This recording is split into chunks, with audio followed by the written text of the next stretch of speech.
Shalom, selamat pagi saudara-saudara yang dikasihi Tuhan. Sungguh kita bersukacita pada pagi hari ini kita diberikan kesegaran, kita diberikan kekuatan, bahkan hidup yang baru, dan diberikan kesempatan untuk memuji, memuliakan nama Tuhan, serta berbakti beribadah kepadanya, dan mendengar maksud dan kehendaknya melalui pemberitaan firman yang akan kita dengar pada hari ini. Bersama dengan Grace Ministry Church, kita akan melakukan ibadah online dengan penuh hormat, tertib namun sukacita, bahwa Juru Selamat telah mengorbankan dirinya di kayu salib untuk menebus setiap orang yang berdosa, yang percaya kepada Dia, supaya beroleh anugerah hidup yang kekal. Dimanapun saudara berada saat ini, apapun keadaan saudara saat ini, baik itu dalam negeri, di luar negeri, di pedesaan, di pedalaman, di rumah sakit, bagi saudara yang sakit, lemah, tak berdaya, mari kita bersama-sama tetap datang kepada Tuhan melalui ibadah online yang sederhana ini pada pagi hari ini. Kita berikan jiwa, hati, pikiran kita memuliakan Tuhan dengan segenap hati. Mari saya ajak saudara-saudara sekalian, sebelum kita memulai ibadah online pada pagi hari ini, kita bersaat teduh sejenak. Kita mohon hikmat, bimbingan, pimpinan, penyertaan Tuhan agar kita dilayakkan mengikuti ibadah online pada pagi hari ini sampai selesai. Mari kita bersaat teduh.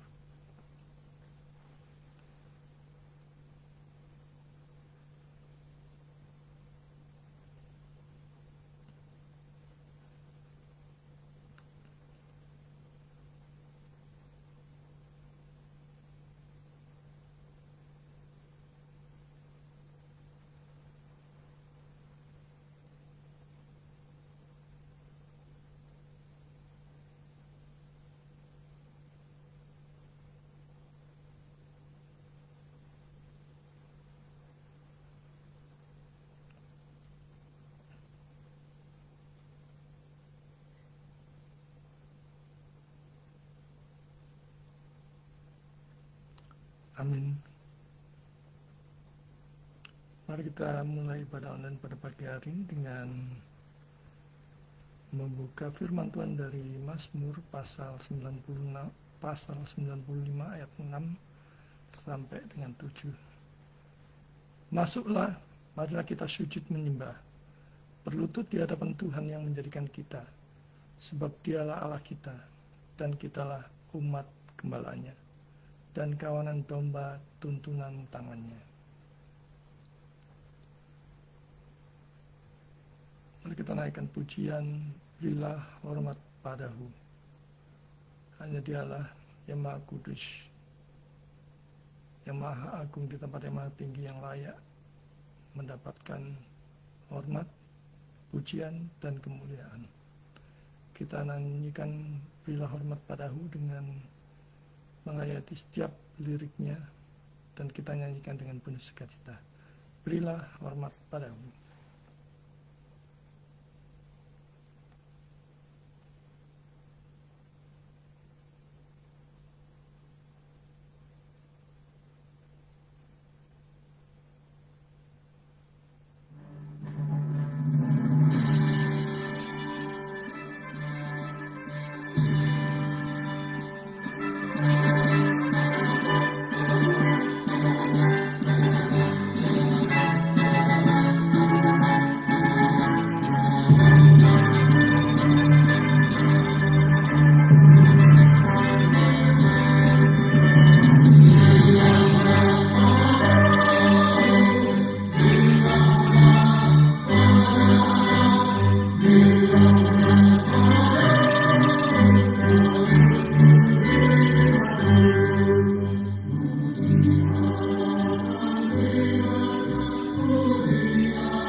kita habiskan ibadah online pada pagi hari ini.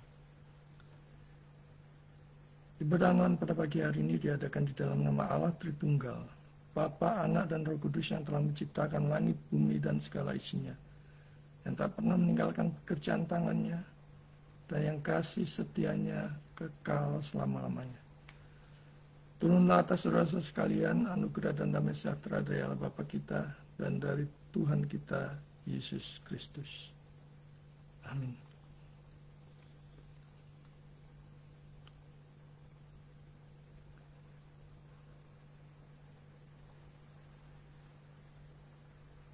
Di dalam hidup yang penuh dengan kekacauan saat ini, kita mengalami begitu banyak pergumulan, beban hidup yang tidak ringan. Tetapi apapun yang terjadi atas diri kita, sadari bahwa kita miliknya. Dia sungguh mengasihi kita. Dan biarlah hari lepas hari, Roh Kudus senantiasa menguatkan kita, memberi kita iman, percaya kepada Yesus sebagai Tuhan dan Juru Selamat pribadi kita, makin hari makin kuat di dalam melewati hari lepas hari. Mari kita ekspresikan semuanya ini dengan menyanyikan pujian, Aku milikmu, oh Tuhan, Kau pun milikku, dan Kau mengasihiku.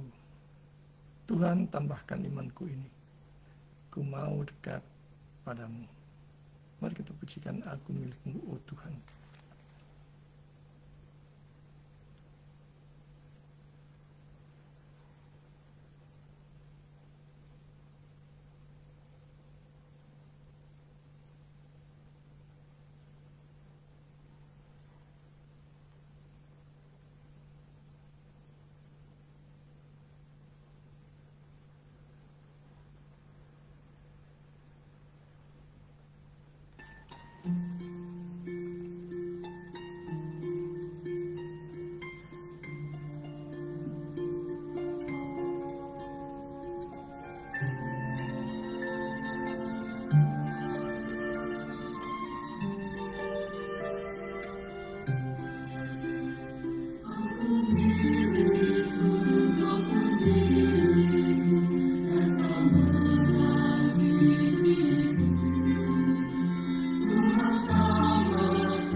kita masuk ke dalam doa, kita naikkan doa ucapan syukur, pengakuan dosa.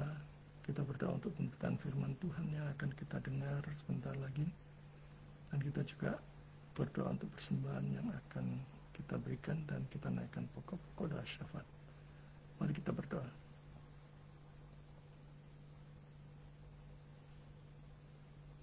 Bapa di surga, kami sungguh mengucap syukur pada pagi hari ini.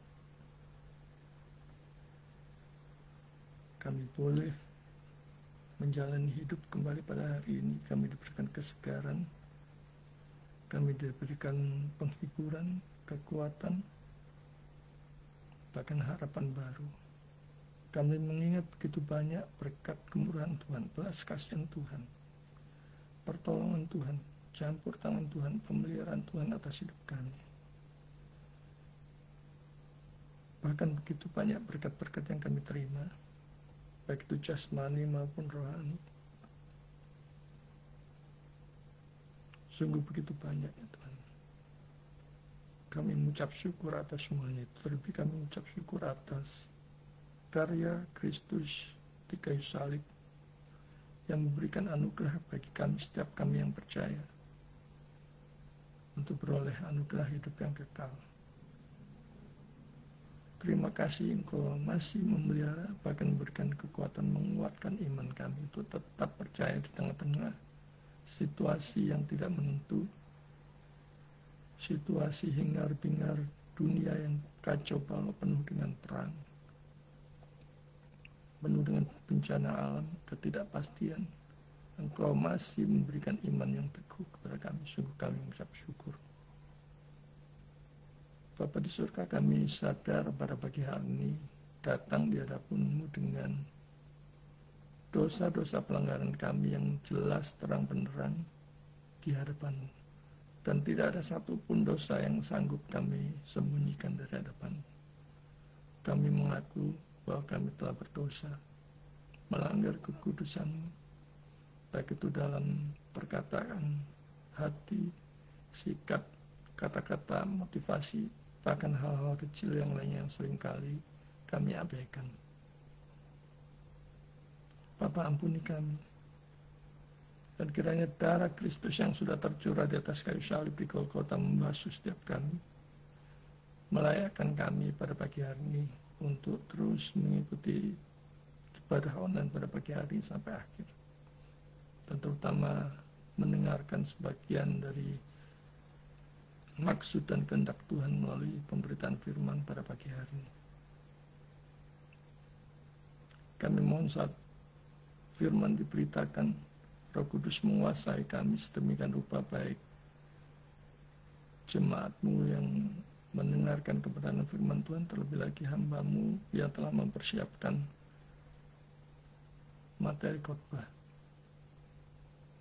Berkati sedemikian rupa sehingga apapun yang disampaikannya adalah kebenaran yang datang daripada-Mu. Berkatilah suara, kondisi tubuh yang kurang fit. Bahkan berkatilah kami semua yang saat ini masih terbaring lemah, untuk tetap diberikan kesegaran di dalam mendengarkan pemberitaan firman Tuhan. Bahkan kami diberikan kekuatan, diberikan kemampuan untuk menjadi pelaku-pelaku firman yang hidup, dan menjadi alat bagi kemuliaan-Mu.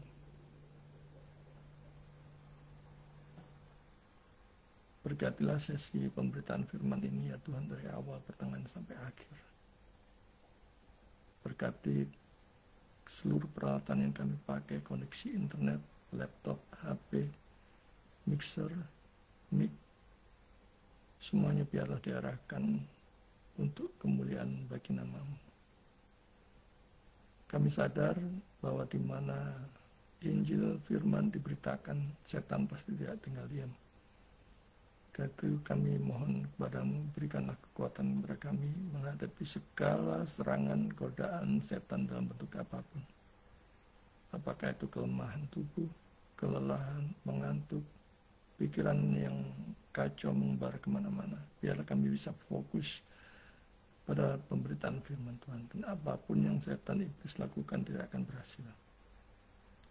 Bapa, kami juga berdoa untuk persembahan yang akan kami berikan sebagai respon pemberitaan firman Tuhan. Berikanlah kami hati yang sukacita, sikap dan motivasi yang benar di dalam memberikan persembahan.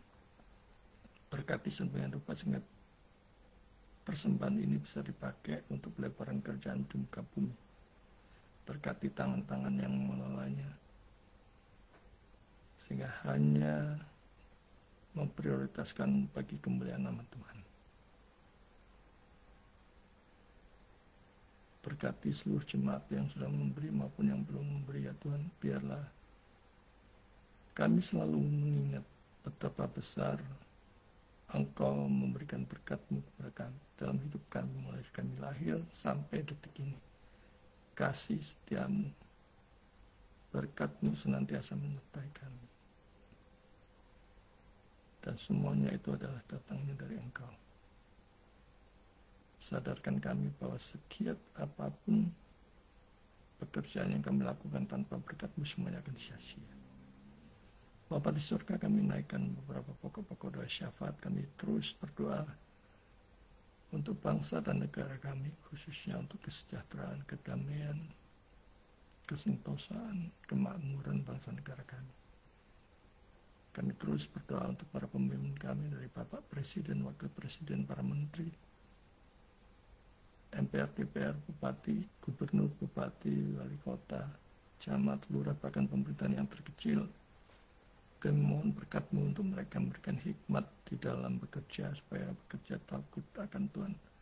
Kami berdoa khususnya untuk anak-anak Tuhan yang Tuhan percayakan di dalam pemerintahan. Biarlah mereka menjadi teladan, dan mereka bekerja dengan penuh sukacita, dan mengingat bahwa Engkau mengawasi, dan Engkau tahu segalanya, supaya mereka menjadi contoh untuk bekerja dengan takut akan Tuhan. Kami sadar begitu banyak korupsi yang merajalela di negeri ini.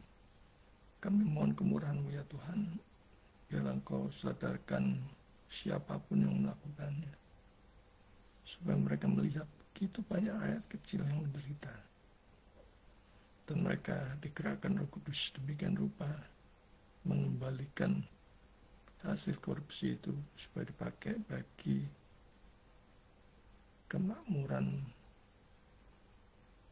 kesejahteraan rakyat kecil, para petani, para buruh, para nelayan, pegawai negeri, guru,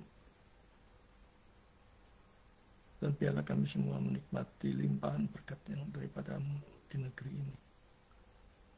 Bapa, kami juga mohon perlindungan-Mu untuk Indonesia, karena mengingat begitu perang di dunia ini semakin melebar.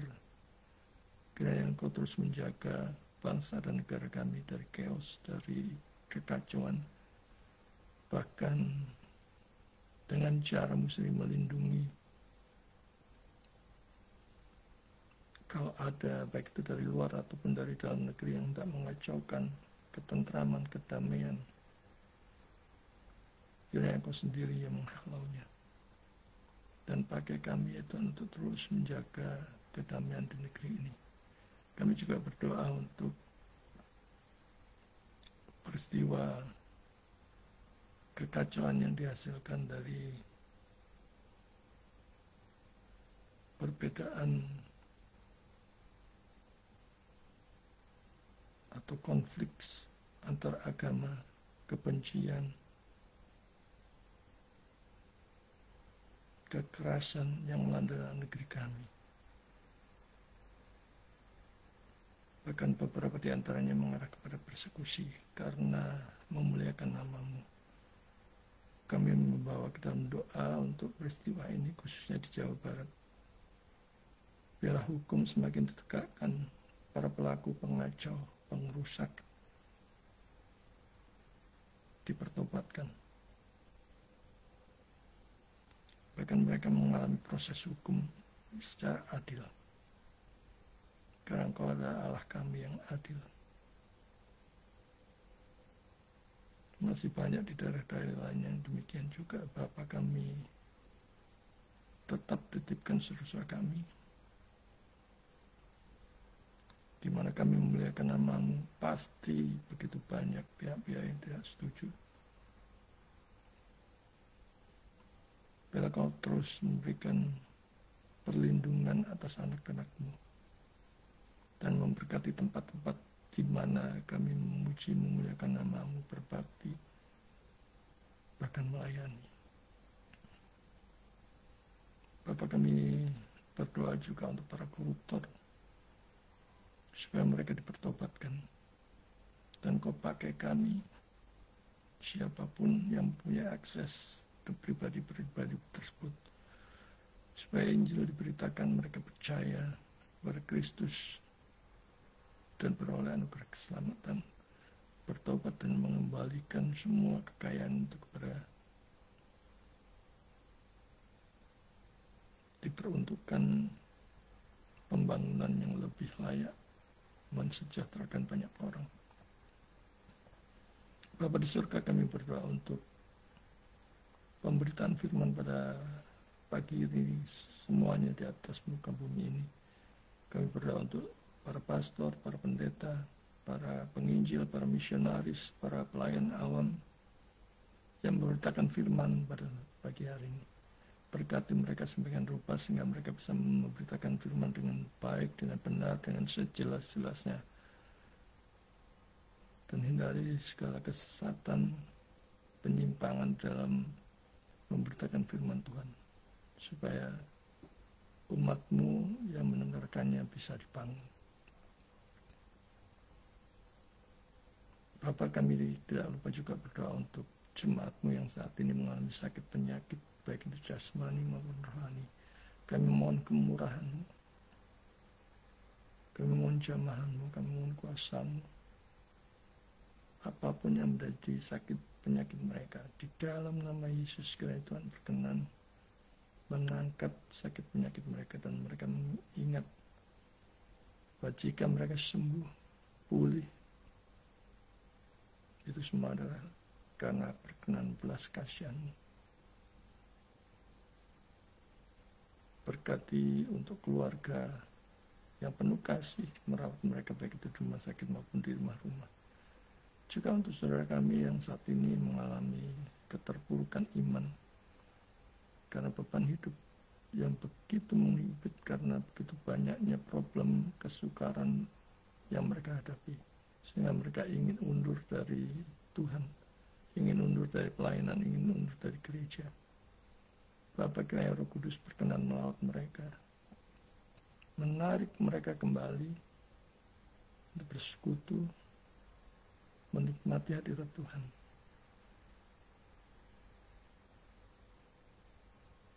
Dan mereka dipulihkan, bahkan diberikan anugerah iman yang sejati, iman yang genuine, iman yang menyelamatkan, percaya kepada Yesus sebagai Tuhan dan Juru Selamat.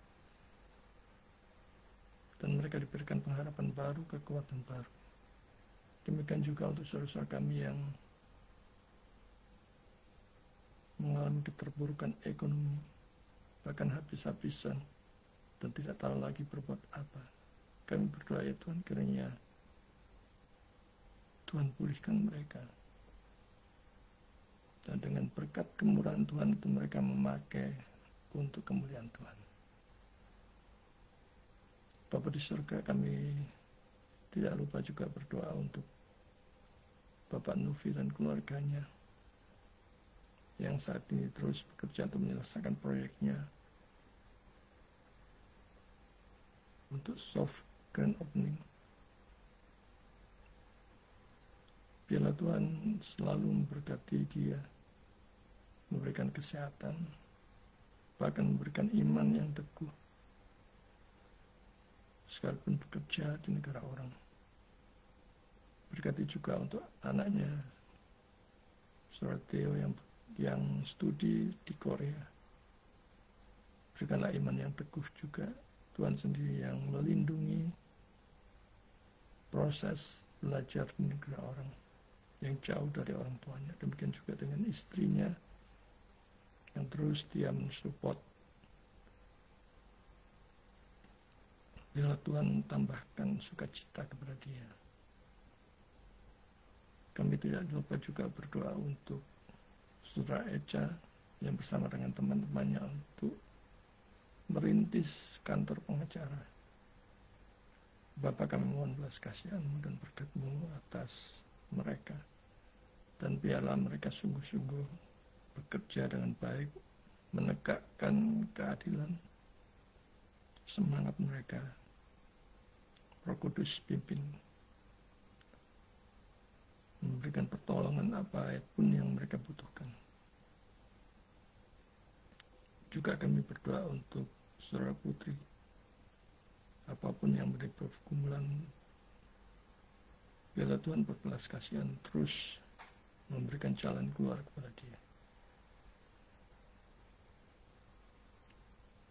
Kami berdoa secara khusus untuk Bapak Awi di Jakarta, di Tangerang, beserta dengan Ibu Dewi yang saat ini terbaring lemah karena sakit. Bapak, kami mohon kemurahan-Mu juga menyembuhkan beliau, memberikan sukacita kembali bahwa masih ada Tuhan, masih ada pertolongan Tuhan yang melebihi apapun. Di dalam kelemahan mereka makin dikuatkan, imannya makin diteguhkan. Bapa di surga, kami serahkan hidup kami sepenuhnya ke dalam tangan, masa depan kami, orang-orang yang kami kasih, istri, suami, anak-anak kami, bahkan seluruh keluarga besar kami, semuanya ada di dalam pemeliharaan Tuhan. Inilah doa kami yang kami alaskan di dalam nama Yesus, satu-satunya Tuhan dan Juru Selamat kami. Kami berdoa. Amin.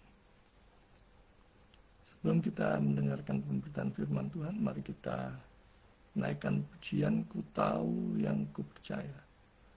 Bahwa kalau kita bisa sampai pada titik sekarang ini, semuanya adalah anugerah Tuhan. Mungkin kita bisa bekerja dengan baik, begitu diberkati, kita bisa sampai pada posisi jabatan kedudukan pada saat ini, semuanya karena anugerah Tuhan. Mari kita kembalikan segala hormat, pujian, dan sembah apapun yang sudah kita raih pada saat ini kepada Allah di tempat yang mati. Mari dengan penuh sukacita kita naikkan Ku Tahu Yang Ku Percaya.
firman Tuhan.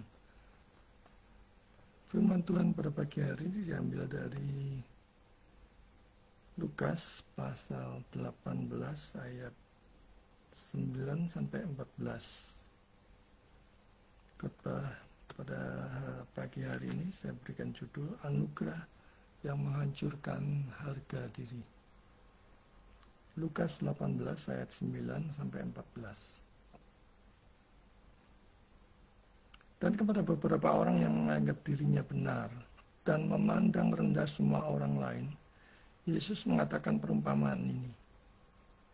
Ada dua orang pergi ke bait Allah untuk berdoa. Yang seorang adalah Farisi dan yang lain pemungut cukai. Orang Farisi itu berdiri dan berdoa dalam hatinya begini. Ya Allah, aku mengucap syukur kepadamu karena aku tidak sama seperti semua orang lain. Bukan perampok, bukan orang lain, bukan pezina, dan bukan juga seperti pemungut cukai ini. Aku berpuasa 2 kali seminggu, aku memberikan 1/10 dari segala penghasilanku. Tetapi pemungut cukai itu berdiri jauh-jauh. Bahkan ia tidak berani menghadap ke langit, melainkan ia memukul diri dan berkata, Ya Allah, kasihanilah aku, orang berdosa ini. Aku berkata kepadamu, orang ini pulang di rumahnya sebagai orang yang dibenarkan Allah, dan orang lain itu tidak. Sebab barang siapa meninggikan diri, ia akan direndahkan, dan barang siapa merendahkan diri, ia akan ditinggikan.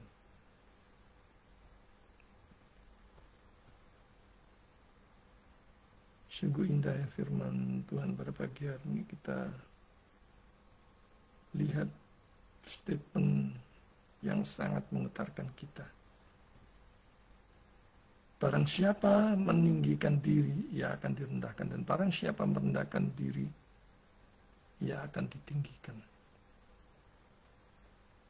Saudara-saudara yang dikasihi Tuhan, anugerah Allah membongkar kesombongan diri manusia dan meninggikan orang yang hancur hatinya, yang remuk hatinya, yang sadar akan dosa-dosanya.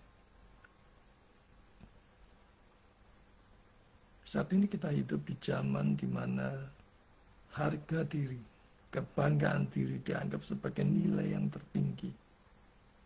Tetapi di dalam Injil kita diperhadapkan dengan sesuatu yang radikal dan menyinggung perasaan yang begitu mendalam. Bahwa anugerah Allah tidak memberi ruang untuk kebanggaan pada diri sendiri.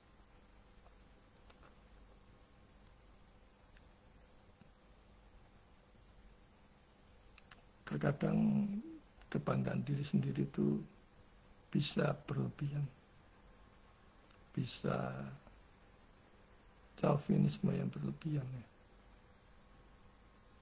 hingga merendahkan orang lain, bangsa lain, suku lain, dan sebagainya. Yang meninggikan diri sendiri, yang sombong rani, atau sombong kesalahan di hadapan Allah yang Maha Kudus, yang berdaulat dan maha mengetahui segalanya termasuk hati manusia. Dalam firman Tuhan pada hari ini, Tuhan Yesus menghancurkan konsep agama yang dibangun di atas perbuatan baik, prestasi, ataupun kesalehan, dan menggantinya dengan suatu pengakuan dosa yang jujur yang disertai dengan hati yang hancur karena dosa dan penyerahan diri kepada belas kasihan Allah.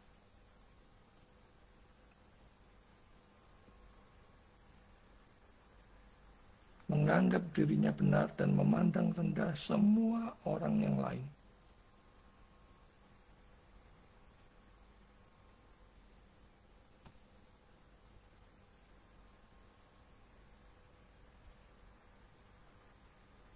Ini bukan saja berkaitan dengan individu atau pribadi, tetapi gereja pun ada yang menganggap kelompok di dalam sinodenya yang paling benar dan yang lain salah, bahkan dianggap menyedihkan, menyimpang, atau bahkan sesat. Kalau memang faktanya demikian, tidak saja boleh dikritik, tetapi jika mempunyai akses ke sana, bantulah dalam meluruskan pengajarannya. Jangan menghancurkannya. Kecuali memang mereka tegar tengkuk dan tidak bisa diperbaiki lagi atau menerima masukan. Bahkan umumkan bahwa mereka telah menyimpang ataupun sesat supaya orang lain tidak terjerumus ataupun menikmati pergi ke sana. Doakan supaya Roh Kudus meluruskan mereka. Karena tidak ada yang mustahil, semua anugerahnya. Semua karena anugerahnya.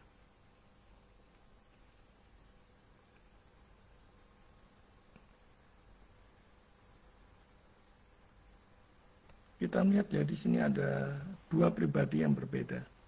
Orang Farisi dan pemungut cukai. Ini adalah dua orang dengan dua jalan yang berbeda ya. Di situ dikatakan ada dua orang pergi ke bait Allah untuk berdoa. Yang satu adalah Farisi dan yang lain pemungut cukai. Kita diperkenalkan kepada dua tokoh yang kontras. Farisi itu orang yang religius, yang dihormati, yang saleh secara lahiriah. Pemungut cukai, dia orang yang dibenci, yang dianggap najis karena bersekutu dengan penjajah.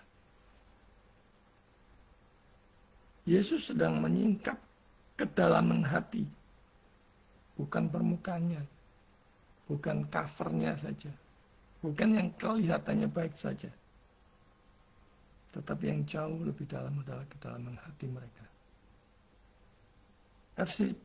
R.C. Sproul berkata, "The biggest misconception about grace is that we deserve it. If we think we deserve it, there is no longer grace."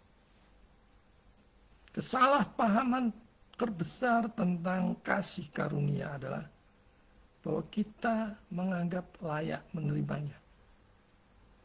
Jika kita merasa layak menerimanya, maka itu bukan lagi kasih karunia.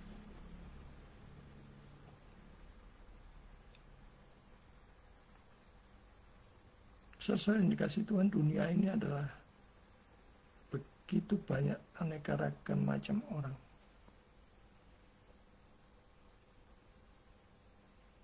Jadi kita melihat ya dua macam orang. Orang Farisi, pemungut cukai. Kita lihat ya, siapa mereka? Dua orang, dua jalan, dua karakter yang berbeda ketika mereka menghadap pada Tuhan. Orang Farisi. Orang Farisi adalah salah satu kelompok keagamaan Yahudi yang sangat berpengaruh pada zaman Perjanjian Baru, khususnya di masa pelayanan Yesus. Ciri-ciri singkat orang Farisi itu, yang pertama, penganut hukum Taurat yang begitu ketat.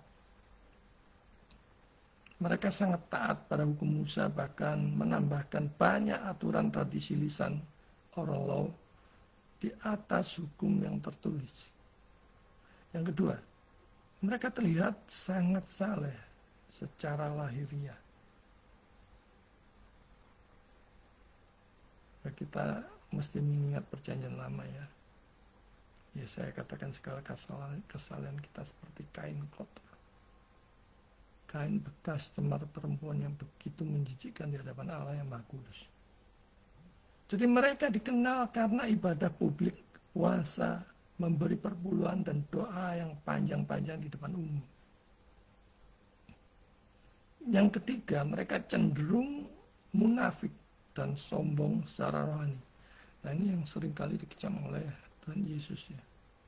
Mereka merasa lebih benar dari orang lain dan sering menghakimi mereka yang dianggap berdosa. Mereka tidak sadar bahwa diri mereka juga orang berdosa.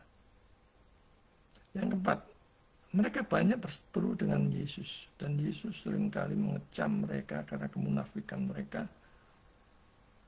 Karena mereka mengutamakan tampilan luar tetapi hatinya jauh dari Allah. Yesus mengecam mereka, celakalah kamu hai ahli-ahli Taurat dan orang-orang Farisi, kamu orang-orang munafik, sebab kamu membersihkan bagian luar dari cawan dan pinggan, tetapi bagian dalamnya penuh rampasan dan kerakusan.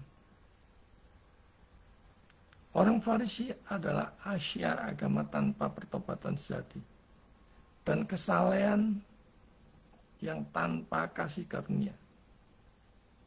Mereka ini menjadi contoh di dalam perumpamaan Yesus tentang bagaimana harga diri asyar bisa menjauhkan seseorang dari keselamatan.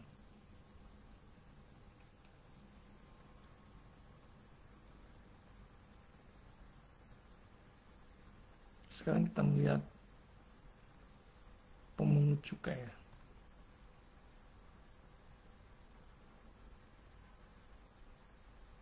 Pemungut cukai atau di dalam bahasa Yunaninya telones adalah pegawai yang memungut pajak bagi pemerintah Romawi yang menjajah bangsa Yahudi. Dalam konteks masyarakat Yahudi pada zaman Yesus, mereka dianggap sebagai pengkhianat dan berdosa besar. Karakter pemungut cukai ini yang pertama, mereka bekerja untuk Romawi. Mereka memungut pajak dari sesama orang Yahudi dan diberikan kepada penjajah Romawi. Ini membuat mereka dibenci oleh masyarakat. Yang kedua, mereka sering berlaku tidak jujur. Banyak dari mereka yang memperkaya diri sendiri dengan memungut pajak yang lebih dari yang seharusnya. Kita bisa melihatnya di Lukas 3 ayat 12 sampai 13 ya. Dan mereka juga dikucilkan secara sosial dan agama. Mereka dilarang masuk ke sinagoga. Mereka dianggap najis dan sejajar dengan pelacur serta orang berdosa. Mari kita lihat di Matius 9 ayat 10 sampai 11. Kita bisa melihat bahwa mereka dianggap najis dan sejajar dengan pelacur. Yang keempat, dikatakan di sana bahwa mereka, beberapa di antaranya mereka bertobat dan percaya kepada Kristus. Contohnya adalah Lewi, Matius yang dipanggil Yesus menjadi muridnya, dan Zakius yang bertobat dan mengembalikan uang curiannya di dalam Lukas pasal 19. Di dalam Lukas 18 ayat 13 firman Tuhan katakan, pemungut cukai itu berdiri jauh-jauh, bahkan ia tidak berani menengadah ke langit, melainkan ia memukul diri dan berkata, ya Allah, kasihanilah aku, orang berdosa ini. Jadi dia sadar akan dosa-dosanya. Dia tahu persis dosa-dosanya. Dan dia ingin bertobat. Memungut cukai dalam perumpamaan Yesus adalah gambaran orang yang sadar akan dosanya. Tidak banyak alasan. Tidak membela diri. Dan memohon belas kasihan Allah. Ia adalah contoh nyata bahwa anugerah Tuhan diberikan bukan kepada yang merasa layak, tetapi kepada yang hancur hatinya karena dosa, sadar dosa, dan rindu untuk bertobat. Sungguh-sungguh ingin bertobat. Spurgeon mengatakan, adalah lebih baik menjadi pendosa yang mengaku dosa daripada orang yang saleh membanggakan kebenarannya sendiri. Jadi siapapun saudara adanya, tak peduli apapun latar belakang atau masa lalu saudara, betapapun gelapnya dulu saudara, hari ini datanglah pada Yesus. Terimalah dia sebagai Tuhan dan Juru Selamat saudara. Bertobatlah, mengaku dosa dan mohon ampun kepada Tuhan. Dan terimalah anugerah keselamatan hidup yang kekal di dalam Dia. Dan kita lihat di sini ya, orang Farisi di dalam dia berdiri ya. Orang Farisi ini sombong, angkuh, bahkan tidak tahu malu bersikap demikian kepada Allah yang Maha Tahu dan menyelidiki hati manusia. Coba kita lihat doa dalam hatinya ya. Kediam batinnya. Pikirnya orang lain toh tidak tahu apa yang dia panjatkan, doakan. Tapi Allah Maha Tahu segalanya, saudara. Dikatakan di sana, ya Allah, aku mengucap syukur kepadamu. Seolah-olah rohani. Karena aku tidak sama seperti semua orang lain. Oh, ini sudah membandingkan saudara dengan orang lain. Dan menganggap dirinya lebih baik. Bukan perampok, bukan orang lalim, bukan pezina, dan bukan juga seperti pemungut cukai ini. Dia membandingkan dirinya dengan orang itu, dengan pemungut cukai. Aku berpuasa 2 kali seminggu. Tidakkah dia tahu di dalam kitab Yesaya bahwa segala kesalahannya itu seperti kain kotor di hadapan Allah yang Maha Kudus. Dan renungkan saudara, kalau segala kesalahan itu seperti kain kotor, seperti kain bekas semar perempuan yang begitu menyisihkan, apalagi dosa-dosa. Aku berpuasa 2 kali seminggu. Aku memberikan persepuluhan dari segala penghasilanku. Wah, semua kebaikannya diutarakan pada Tuhan. Tanpa dia beritahu pun Tuhan sudah tahu. Apa motivasi yang memberikan persepuluhan? Itu pun juga Tuhan tahu. 8 poin yang dia utarakan kepada Allah yang berdaulat, berkuasa dan Maha Tahu tentang segalanya. Dia memamerkan segala kesalahan, segala perbuatan baiknya. Membandingkan dirinya yang lebih baik dari orang lain. Padahal Allah melihat semuanya dengan jelas terang benderang, terutama yang meluap dari lubuk hatinya yang paling dalam. Lantas, mari kita lihat pemungut cukai atau telonis. Dia berdiri jauh-jauh. Dia tahu bahwa dirinya tidak layak. Dia sungguh-sungguh sadar akan keberdosaannya. Bahkan dia tidak berani menengadah ke langit. Dia memukul dirinya sendiri. Dia sadar dosa. Kasihanilah aku orang berdosa ini. Saudara yang dikasih Tuhan, kalau kita melihat sikap orang Farisi ini, dia berdiri angkuh, sombong, merasa paling benar, menengadah ke langit.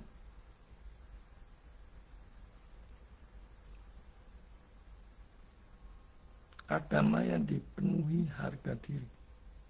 Ayat 11-12. Orang Farisi ini tidak benar-benar berdoa kepada Allah. Ia berdoa kepada dirinya sendiri. Ya Allah, aku mengucap syukur padamu. Karena aku tidak sama seperti orang lain. Jadi ini bukan penyembahan, saudara. Ini adalah pembenaran diri.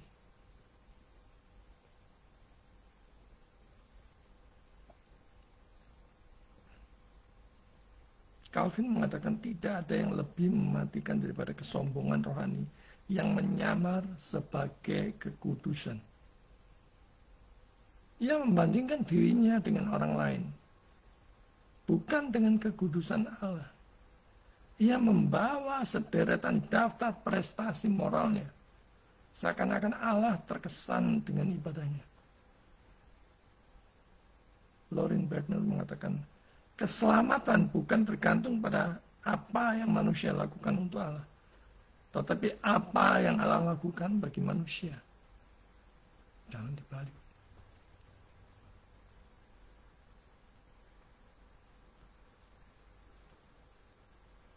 Sikap pemungut cukai. Dia berdiri jauh-jauh, tidak berani menghadap ke langit.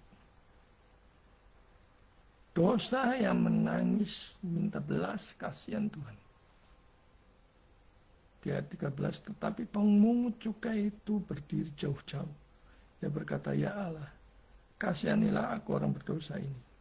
Ia tidak membawa apa-apa kecuali kesalahannya. Ia tidak membandingkan dirinya dengan orang lain. Ia tidak bicara tentang prestasi. Ia hanya memohon belas kasihan. Hilas tetimoy.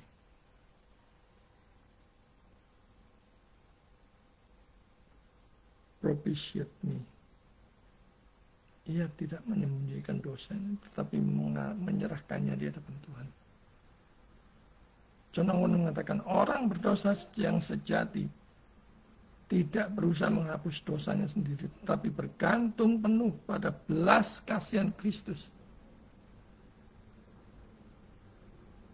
Dan dia sadar, naturnya adalah orang berdosa, kecenderungannya adalah berbuat jahat.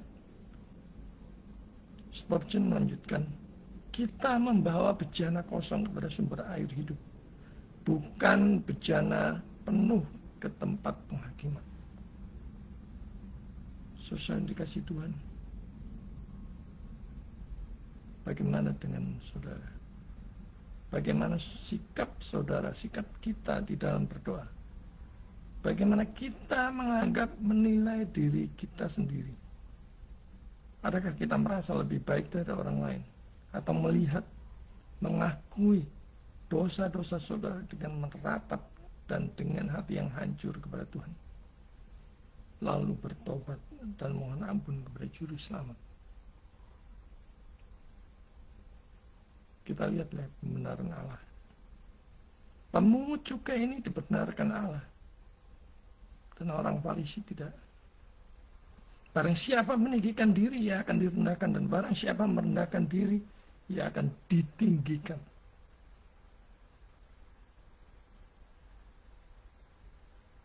Siapa yang dibebaskan? Ayat 14 memperlihatkan. Aku berkata kepadamu, orang ini pulang ke rumahnya sebagai orang yang dibenarkan oleh Allah, dan orang yang lain itu tidak. Jadi Yesus membalikkan ekspektasi yang kelihatannya suci justru tidak dibenarkan, yang berdosa justru dibenarkan. Ini adalah doktrin pembenaran oleh iman, bukan oleh usaha perbuatan baik ataupun kesalahan apapun dari manusia. Herman Bavinck mengatakan, iman tidak menyelamatkan karena kualitasnya, tetapi karena objeknya, yaitu Kristus. Pertanyaannya adalah, apakah saudara sudah mempunyai Juru Selamat pribadi? Sudah percaya kepada Yesus sebagai Tuhan dan Juru Selamat? Jadi anugerah menghancurkan harga diri, kebanggaan diri, bahkan yang berlebihan, self-proud. Saudara dikasih Tuhan, perumpamaan ini menantang kita. Apakah aku sedang membanggakan diriku di hadapan Allah? Apakah aku datang kepada Allah dengan performa rohani atau dengan jiwa yang hancur? Bodner sekali lagi mengatakan, tidak ada keselamatan bagi orang yang masih merasa dirinya pantas untuk diselamatkan. Anugerah menghancurkan semua kebanggaan. Ia membuat kita rendah agar Allah di dalam Kristus ditinggikan. Yesus menutup dengan satu kalimat yang tajam. Sebab barang siapa meninggikan diri, ia akan direndahkan, dan barang siapa merendahkan diri, ia akan ditinggikan. Saudara dikasih Tuhan, datanglah seperti pemungut cukai, dengan hati yang hancur, karena tempat paling rendah itulah anugerah turun yang paling deras. Calvin mengatakan, hanya mereka yang hancur di hadapan Allah yang dapat diangkat olehnya.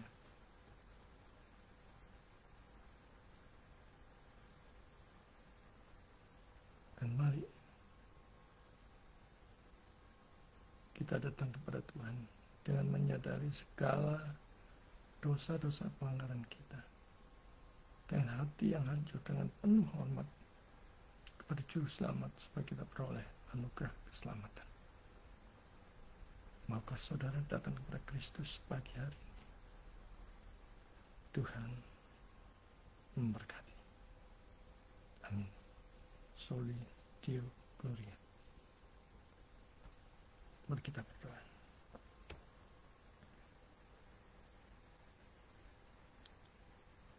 Bapa yang Maha Kudus, kami mengucap syukur atas firman yang diberitakan pada pagi hari ini. Kami sadar ada begitu banyak dosa-dosa kami dan seringkali kami merasa diri lebih baik dari orang lain, paling tidak lumayan. Kami seringkali tidak menyadari betapa dosa-dosa kami membuat kami jauh, makin jauh daripadamu. Hancurkan segala harga diri kami yang palsu itu di dalam hati kami. Buang segala kesombongan rohani kami, agama kami. Ajar kami untuk datang dengan hati yang hancur, menyadari dosa-dosa kami. Dan sungguh kami membutuhkan Juru Selamat. Karena disitulah kami melihat wajah dan menerima anugerah yang sejati. Di dalam Yesus kami beroleh anugerah hidup yang kekal. Angkat kami ya Tuhan, layakkan kami. Tegur kami, hancurkan segala kesombongan kami, segala kesombongan rohani kami, segala kesombongan agama kami, menjadi hati yang sukacita karena karya penebusan Kristus di kayu salib, yang memberi kami jaminan peroleh anugerah hidup yang kekal. Di dalam nama Yesus kami berdoa. Amin.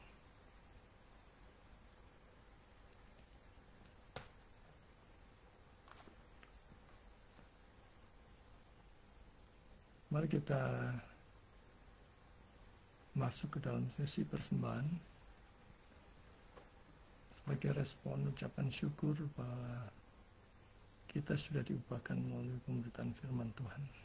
Mari kita mengingat firman Tuhan dari Lukas 6 ayat 38. Berilah, maka kamu akan diberi.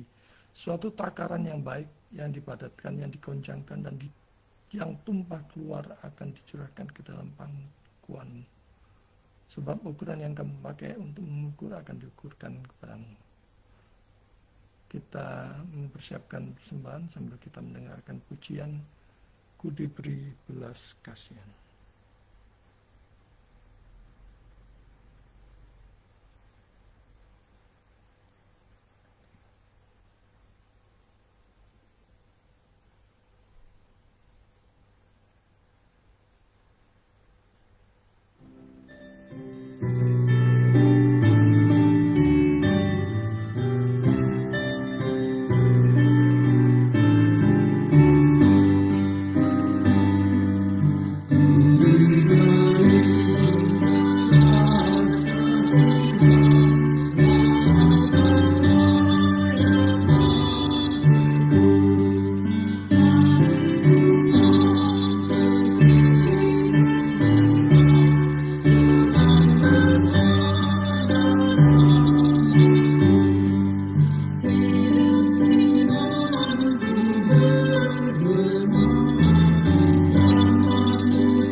Kita akan mengakhiri ibadah online pada pagi hari ini.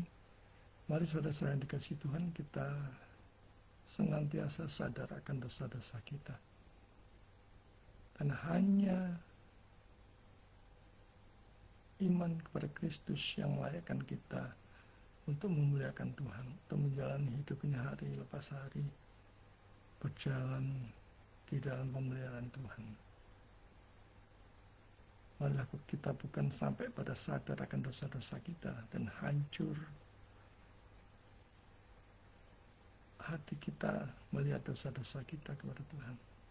Tetapi dengan sadar bahwa kita sudah dilayakkan di dalam Kristus untuk menjalani hidup ini hari lepas hari, kita arahkan untuk memuliakan Tuhan di segenap aspek hidup kita. Mari kita naikkan pujian doksologi. Kita kembalikan segala hormat, pujian, dan kemuliaan hanya bagi Allah Tritunggal di tempat yang maha tinggi. Kita pujikan doksologi.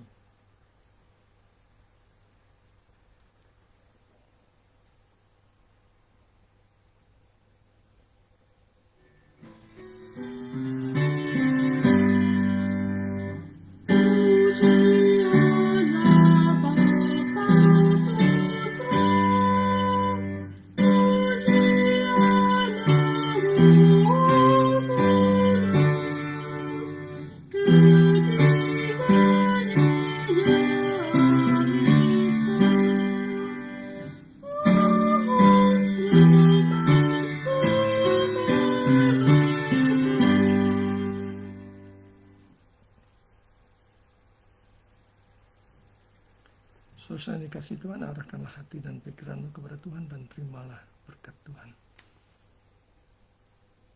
Tuhan memberkati engkau dan melindungi engkau. Tuhan menyinari engkau dengan wajahnya dan memberi engkau kasih karunia. Tuhan menghadapkan wajahnya kepadamu dan memberi engkau damai sejahtera mulai sekarang sampai selama-lamanya. Amin.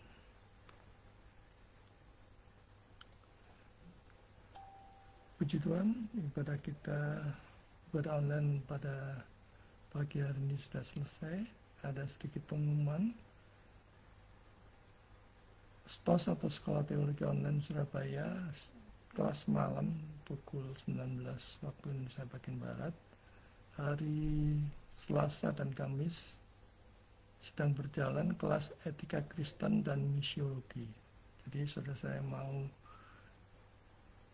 menjadi pendengar, ikut gabung, silakan saudara hubungi nomor handphone yang di layar. Saudara masih bisa bergabung untuk mengikuti kelas etika Kristen dan misiologi yang sedang berjalan. Juga untuk next, setelah etika Kristen dan misiologi selesai, kita akan lanjut kelas Christian Worldview dan teologi PL, Perjanjian Lama. Silakan saudara segera mendaftarkan diri, saudara secara pribadi ataupun persekutuan doa dan komsel saudara. Silakan daftarkan di nomor handphone yang sudah terserah di layar ya. Dan juga untuk saudara-saudara yang ingin berpartisipasi, bersinergi, berkolaborasi dalam pelayanan, misi, perkebatan Injil, seminar, KKR, dan lain-lain, saudara bisa menghubungi nomor WA yang tercantum di layar. Dan terakhir ada e-book Teologi Reform, Tantangan dan Ancamannya di Abad ke-21. Sengaja memang kita hadirkan berupa e-book. Saya termasuk yang mendukung gerakan paperless ya. Karena untuk membuat satu buku itu perlu menebang pohon saudara untuk membuat kertas. Jadi memang kami sediakan paperlessnya ya. Jadi buku e-book ini 150 halaman dan harganya hanya 50.000. Silahkan saudara yang mau memesannya bisa menghubungi nomor WA yang tercantum di layar. Buku yang cukup bagus yang bisa saudara pelajari, saudara renungkan tentang teologi reform, tantangan dan ancamannya di abad ke-21. Itu saja pengumumannya. ibadah online kita selesai. Selamat hari Minggu, selamat menjalani hidup hari lepas hari, berjalan bersama dengan Tuhan, dan Tuhan memberkati.